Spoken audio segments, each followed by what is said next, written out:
new country or new region, setting up an entity, legal, compliance, benefits, it's not just a turn off the lights and exit if it doesn't work. Yeah.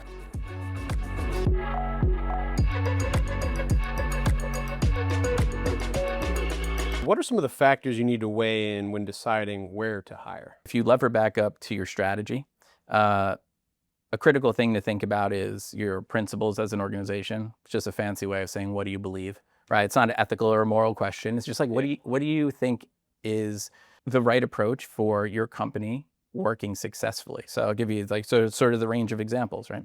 You have some of the organizations that say, we're going to be completely remote, distributed across the globe, and we're going to work asynchronously. Yeah. So sometimes we're on, but that's our culture. We believe that could be successful based on in our strategy, our clients we support.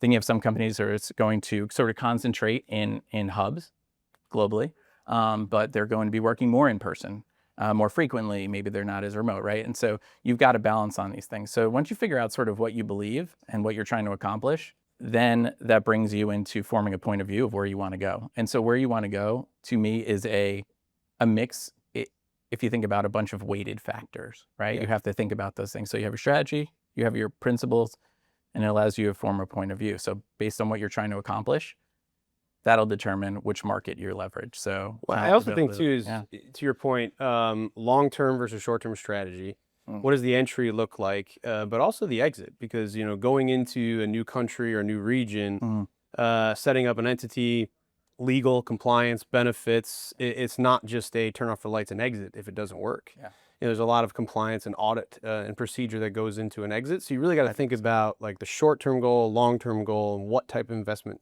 to make, when to make it, and how deep you want to go before you go all into a new market. Well, I agree. And I think something about leveling the playing field that we were talking about earlier is sort of the ability to be a little bit more agile, right? And be able to sort of, depending on sort of the tools and the resources you're using, be able to step into a market and test it. Also why I would recommend using the tools at your disposal to be able to research that market and understand it better. And that's a big part of the how. So if you're doing your diligence and you understand what you're trying to accomplish, you can get in and ask the right questions to the right partners. And partnership is really, really critical. So, that's a huge part of it, I think. It's a good point on the infrastructure bit, right? That can take a lot to stand up. Yeah. So it's an EO model you're leveraging the EOR's infrastructure, right? To be able to build from there and test and learn. Correct. Yeah. So absolutely. Because with success in a new market also brings challenges. Yeah. And you got to think about language, service, tech stack, and then connectivity to the other organizations that you're operating in. So it can be challenging, but education, I think, is definitely the number one priority. Get a sense of what options are out there and what's going to be the right fit for your organization. Yeah, I agree. I would say laddering all the way up to the beginning around strategy and understanding your intent is critical, and weighting those factors of what you care about most and what you maybe could let go. That's why really when you ladder back up to the strategy, weighing your options, when you think about weighing your options, what you're actually doing is weighing what matters most to you, right? So as an example, we were talking earlier, it's like, does English language proficiency matter? And you're like, well, sometimes. But if I gave you a list of, 10 factors, how would you weight them? What's most important? Yes, it would be great to have all of them, but you're not going to get all of them, right? So you really actually have to push and think and have it forces a really great, honest conversation internally as an organization to say, what matters most? What are we really aiming towards?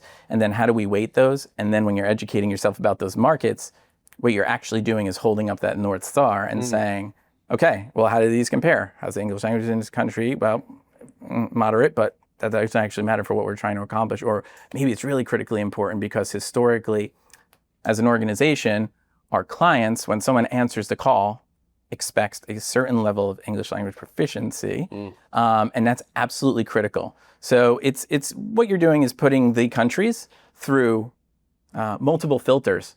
Correct. And then you sort of have your options that at the end. What we found too is the cross-functional alignment is so critical because what I'm trying to accomplish in my organization and my North Star might be these three things, but from an HR perspective, an infrastructure, tech stack, or service perspective, it could interfere with what they're trying to do. Yeah, that's right. So really, I think the work is challenging in a good way, because it does give organizations really good alignment, especially cross-functionally at the top, and understanding what each organization is tasked with accomplishing, how they're trying to grow and scale their organizations, what some of the challenges are, because they're all usually very like-minded and proficient people in the room that can bring a lot of value that a lot of times in a global organization, you don't get those opportunities to really sit down and strategize with your cross-functional counterparts. So I found that as some of the best work we've done.